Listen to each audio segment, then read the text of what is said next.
I woke up to find my husband's nephew standing at the edge of my bed, his eyes locked on me with an intensity one couldn't ignore. My heart raced. Was it shock, excitement, or fear? "Jacob, what are you doing here?" I whispered, my voice trembling. He didn't move, his gaze unwavering. The air between us crackled with something unspoken, and I realized, in that moment, nothing would ever be the same. My name is Candace. I'm 50 years old, but I've always defied what most people expect from a woman my age.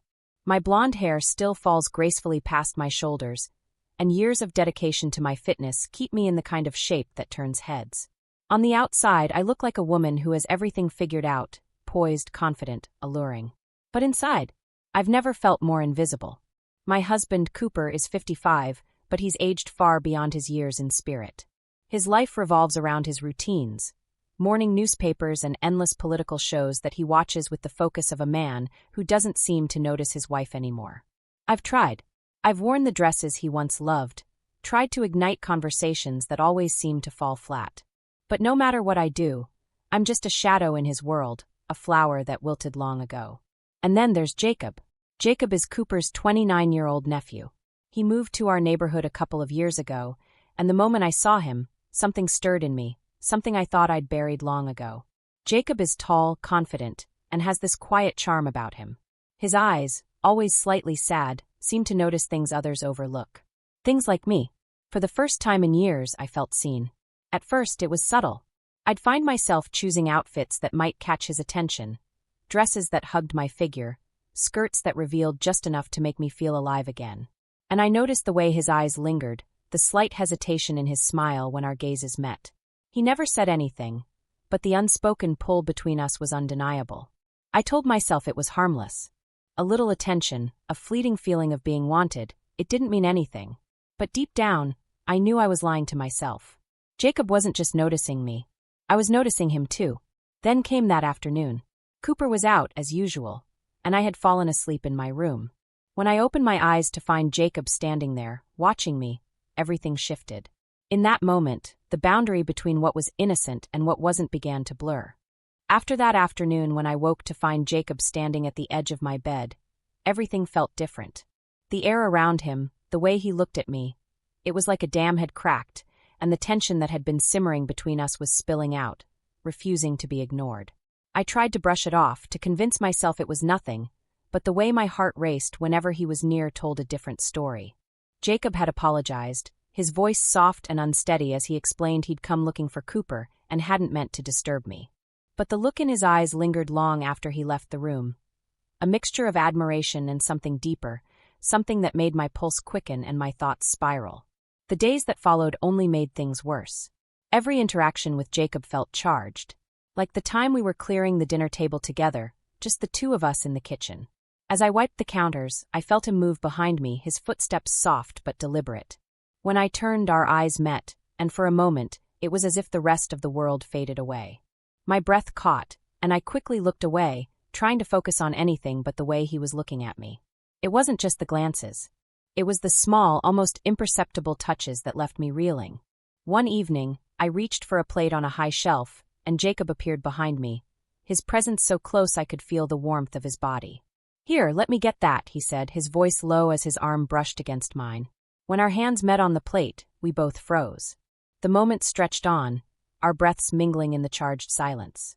Finally, I whispered a barely audible "thank you," but my voice trembled with the weight of everything I wasn't saying.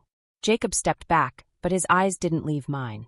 And the way he looked at me, it was as though he could see right through me, as though he knew exactly what I was feeling and wasn't afraid to acknowledge it.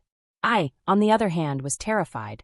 I started avoiding him, keeping conversations brief, and making excuses to leave the room whenever he entered. But that only seemed to draw him closer. One afternoon, as I stood at the sink washing dishes, he leaned against the counter beside me. "You've been distant," he said, his tone light but his eyes serious. "Did I do something wrong?" I shook my head quickly, avoiding his gaze. "No, of course not," I replied, but my voice lacked conviction. "Then why are you avoiding me?" he pressed, his voice soft but insistent. "I'm not avoiding you," I said, but the words felt hollow. I could feel his eyes on me, searching for the truth I wasn't ready to admit. "Candace," he said, his voice barely above a whisper, "you don't have to pretend. I see the way you look at me. The way you feel when I'm around. I feel it too. My hands trembled, and I gripped the edge of the counter to steady myself. Jacob, stop, I said, my voice shaking. This is wrong. Why? He asked, stepping closer. His presence was overwhelming, his gaze unwavering. Why does it feel so right, then? I couldn't answer him. I couldn't tell him that he was wrong because, deep down, I knew he wasn't.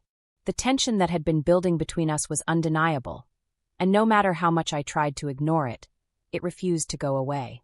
That night, I lay awake, staring at the ceiling, replaying every moment we had shared. The touches, the glances, the way his voice softened when he said my name, it was all too much. I told myself I needed to stop, to draw a line and stick to it. But the truth was, I didn't know if I could.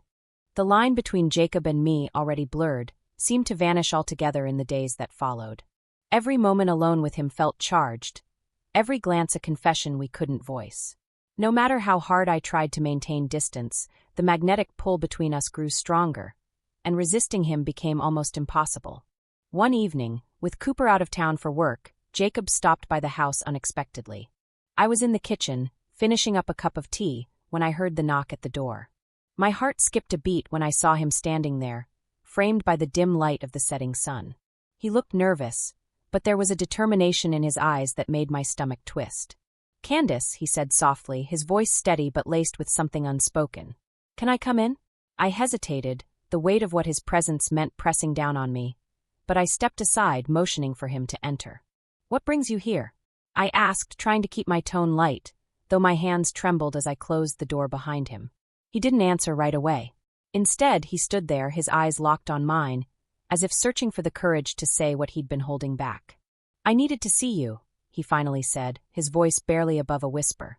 "Jacob," I started, but he cut me off, stepping closer. "Please," he said, his voice firm but gentle. "Just hear me out." I nodded, swallowing the lump in my throat as he continued. "I've been trying to stay away, to keep my distance, but I can't. I think about you all the time, Candace. The way you laugh, the way you look at me. The way you make me feel like I'm the only person in the room." My breath caught, and I felt my resolve begin to crumble. "Jacob, this is—" "Don't say it's wrong," he interrupted, his voice trembling now. "You don't feel wrong to me. You feel like everything I've been searching for." I shook my head, tears pricking my eyes. "This isn't fair, Jacob. To Cooper, to the family, to us." He stepped closer, closing the distance between us.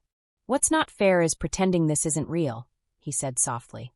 "What's not fair is acting like you don't feel the same way." I froze, his words hitting me like a tidal wave. I wanted to deny it, to tell him he was wrong, but I couldn't. The truth was written all over my face, and he could see it as clearly as I felt it. "I don't know how to do this," I whispered, my voice breaking. "You don't have to know," he said, his hand gently brushing against mine. "Just let me in." Before I could stop myself, I nodded, and in that moment, everything changed. Jacob's hand slid up to cup my face, his touch warm and reassuring. He leaned in, his lips brushing against mine in a kiss that was soft, tentative, and electrifying all at once. My body tensed for a moment, the weight of what we were doing crashing down on me, but then I let myself give in.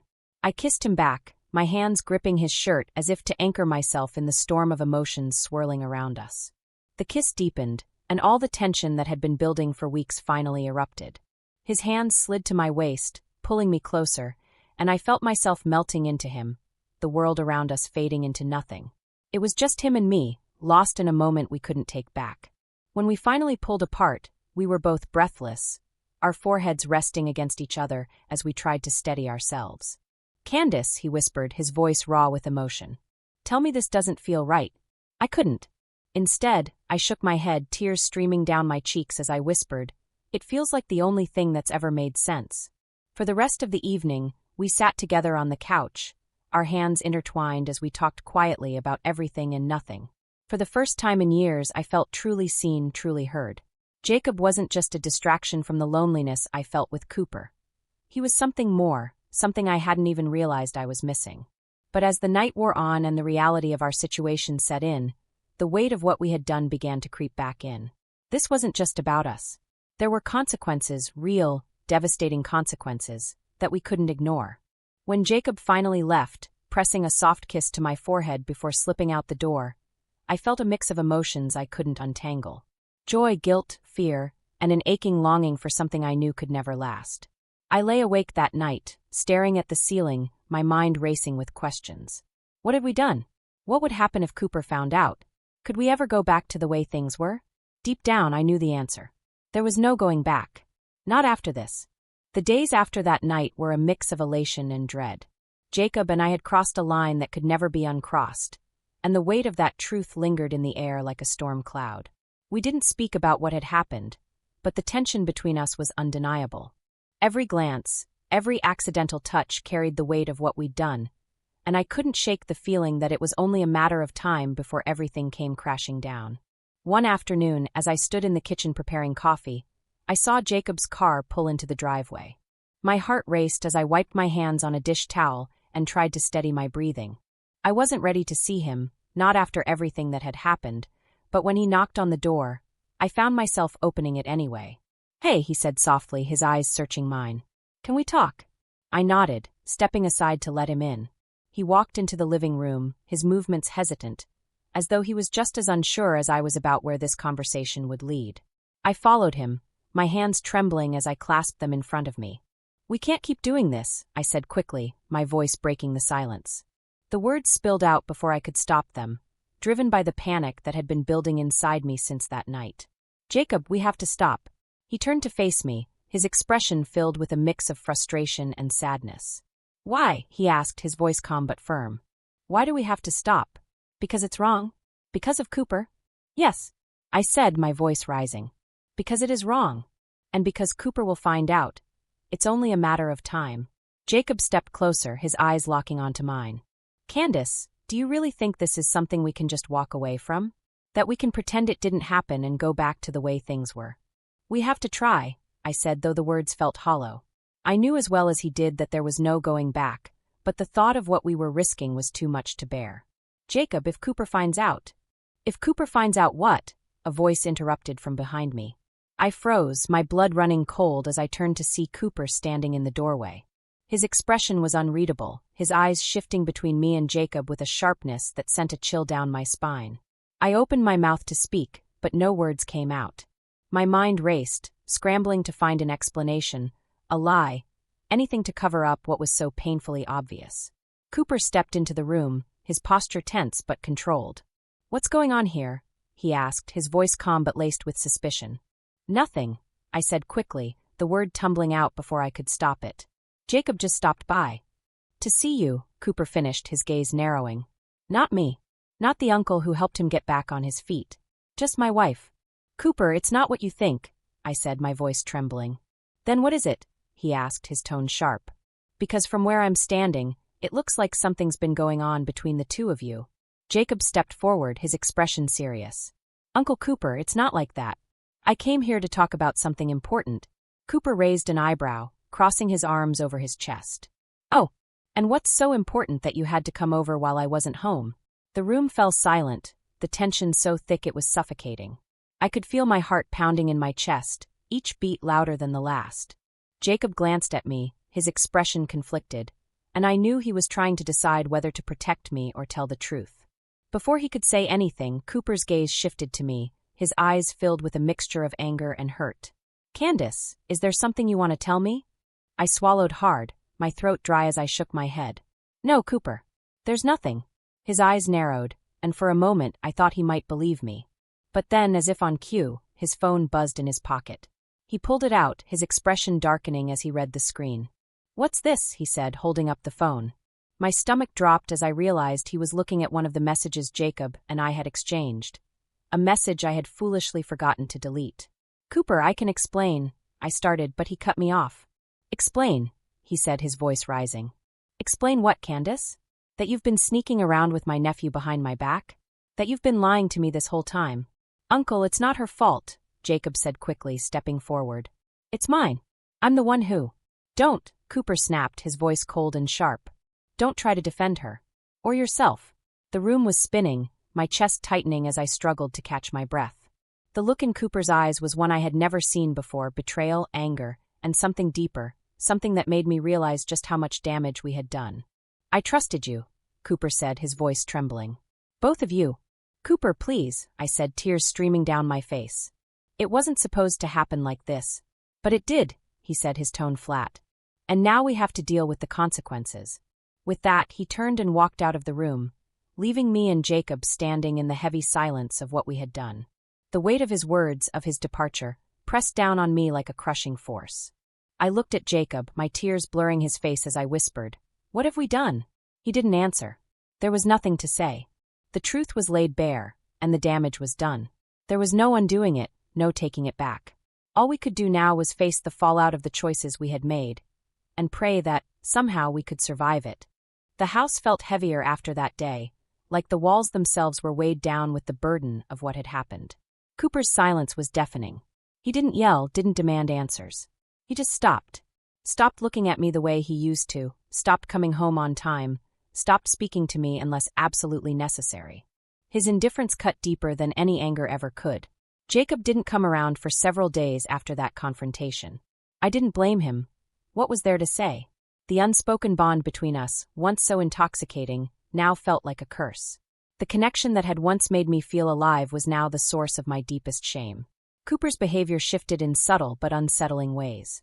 He began staying out late, often returning home smelling of whiskey and cigars, his clothes slightly disheveled. He wouldn't look me in the eye, but I'd catch him watching me when he thought I wasn't paying attention. His gaze was no longer one of disinterest. It was sharp, calculating, as if he were waiting for me to slip up again. I felt like I was walking on broken glass, every step careful, every word measured. But the tension between us came to a head one evening when Cooper finally spoke. We were sitting at the dinner table, the silence between us so thick it felt suffocating. "So, Candace," he said, his voice calm but dripping with sarcasm. "How's Jacob?" I froze, the fork in my hand trembling as I set it down. I don't know," I stammered, my heart pounding in my chest. His eyes narrowed, his smile cold. "You don't know? Funny, you two seemed so close." "Cooper, please," I said, my voice cracking. "Let's not do this." "Oh, we're doing this," he said, leaning back in his chair and crossing his arms. "You think I don't know everything, Candace? You think I haven't pieced it all together?" I felt my stomach drop, the weight of his words pressing down on me like a physical force. "It's not what you think," I said weakly, though I knew it was useless. "Isn't it?" He shot back, his voice rising. "Then tell me, Candace, what exactly is it? Because from where I'm sitting, it looks like you've been sneaking around with my nephew behind my back." Tears welled in my eyes, and I shook my head. "It wasn't like that, Cooper. I didn't mean for it to happen." "But it did," he said coldly, his words cutting through me like a knife. "And now we're here." The silence that followed was deafening, broken only by the sound of my quiet sobs. Cooper stood, his chair scraping against the floor as he pushed it back. "I don't know what's going to happen next, Candace," he said, his voice flat. "But one thing's for sure, things will never be the same." And with that, he walked out of the room, leaving me alone with the crushing weight of my guilt. A few days later, Jacob showed up at the house. It was late, and I wasn't expecting him, but when I opened the door and saw him standing there, the look in his eyes broke my heart. He looked lost, like a man carrying the weight of the world on his shoulders. "I shouldn't be here," he said, his voice low. But I couldn't stay away. I stepped aside, letting him in despite the voice in my head screaming that this was a bad idea. We sat on the couch in silence for a long time, the tension between us thick and suffocating. "Uncle Cooper hates me," Jacob said finally, his voice trembling. "I've destroyed everything." "No," I said quickly, my hand reaching for his. "This isn't your fault. It's mine. I should have stopped this before it started." "But you didn't," he said, his eyes meeting mine. "And neither did I." The room fell silent again, the weight of our shared guilt pressing down on us.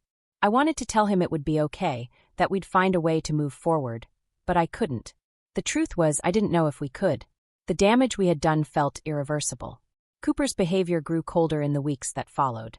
He began distancing himself not just emotionally, but physically as well, spending more nights away from home.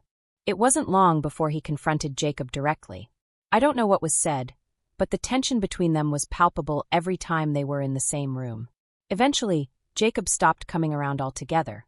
His absence was like a knife to the chest, a painful reminder of what we had lost, and what we had destroyed. I couldn't bring myself to reach out to him, afraid that doing so would only make things worse. Cooper and I existed in a state of limbo, our marriage reduced to a hollow shell. The love we once shared, if it had ever truly existed, was gone, replaced by resentment and silence. I didn't know how to fix it, or if it was even worth trying. Looking back, I don't know if I made the right choices. What I do know is that the connection I felt with Jacob, fleeting as it was, changed me in ways I still don't fully understand. It made me realize how deeply I had been craving love, attention, and connection, things I had long given up on finding in my marriage. But it also taught me the cost of crossing lines that should never be crossed. The cost of betrayal, of breaking trust, of giving in to desires that feel right in the moment but leave a trail of devastation in their wake. In the months that followed, the aftermath of what had happened between Jacob and me settled over my life like an unshakable shadow. The house felt emptier, colder, and every room seemed to echo with memories of what I had lost: my marriage, my dignity, and the fragile connection I thought I'd found in Jacob. Cooper and I continued to coexist, but it wasn't a marriage anymore. It was a silent agreement, an unspoken acknowledgement of what had been broken. He never explicitly said he wanted a divorce, but the distance between us spoke louder than words ever could. He spent more nights away, sometimes not returning until the next morning, and I knew that the man who had once been my husband was gone in every way that mattered. I tried to move forward, to rebuild the parts of myself that felt shattered. But every time I thought about Jacob, a pang of regret would shoot through me. Not just for what we'd done, but for how it had ended. He had disappeared from my life, his absence leaving a void I couldn't ignore. I never reached out to him.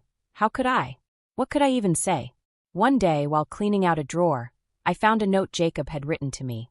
It wasn't much, just a short sentence scribbled on a piece of paper, but it was enough to bring me to tears. It said, "You made me feel alive. I hope you find peace." His words stayed with me, haunting me, comforting me, and reminding me of the intensity of what we had shared. But that intensity had come at too high a cost. I began to reflect on why I had let myself fall into such a dangerous situation in the first place. The truth was simple and painful. I had been so starved for connection, for love, that I had reached for the first person who saw me. And while Jacob had made me feel something I hadn't felt in years, it wasn't real. Not in the way that lasting relationships are built on trust, respect, and stability. I started to rebuild my life, little by little. I sought therapy both for myself and eventually for Cooper and me. We weren't trying to save the marriage, we both knew it was beyond repair. But we were trying to understand what had gone so wrong, to make sense of the choices that had brought us to this place. Through therapy, I learned to confront the loneliness that had consumed me for so long. I began to recognize the ways I had let myself become invisible in my marriage, how I had stopped demanding to be seen and started shrinking into the background. I also came to terms with the fact that while Jacob had made me feel alive, he wasn't the answer to my pain. He was just a temporary escape from it. Cooper and I eventually parted ways, and while the divorce was painful, it was also a relief. It allowed us both to start fresh, to leave behind the wreckage of what had been and try to build something new. I moved into a smaller house, a space that felt more like mine, and began focusing on myself for the first time in years. As for Jacob, I never saw him again. I heard through mutual acquaintances that he had moved away, started a new job, and was doing well. Part of me wanted to reach out to find closure, but I knew that was a door best left closed. Our story, as messy and painful as it was, had come to an end. And while I would always carry the memories of what we had shared, I knew they belonged firmly in the past. If there's one thing I've learned from this experience, it's that loneliness is a powerful force. It can drive you to make choices you never thought you'd make, to cross lines you swore you'd never cross. But I've also learned that no matter how far you fall, there's always a way to climb back up. It's not easy, and it's not quick, but it's possible. Today I am a different woman, stronger, wiser, and more in tune with what I want and need. I've learned to set boundaries, to speak up for myself, and to never let my worth be defined by someone else's attention. And while I'll always carry the scars of what happened, they've become a part of who I am, a reminder of where I've been and how far I've come. If you've ever felt lost, invisible, or like you're stuck in a life you didn't choose, know this. It's never too late to start over. It's never too late to find yourself again. And it's never too late to choose the life you deserve. If you were in Candace's shoes, what would you have done? Could you resist the pull of someone who makes you feel alive, or would you risk everything for a fleeting moment of passion? Share your thoughts in the comments below. I'd love to hear your perspective. Don't forget to like this video, subscribe to my channel, and turn on notifications. Trust me, the next story is even more shocking. You won't want to miss it.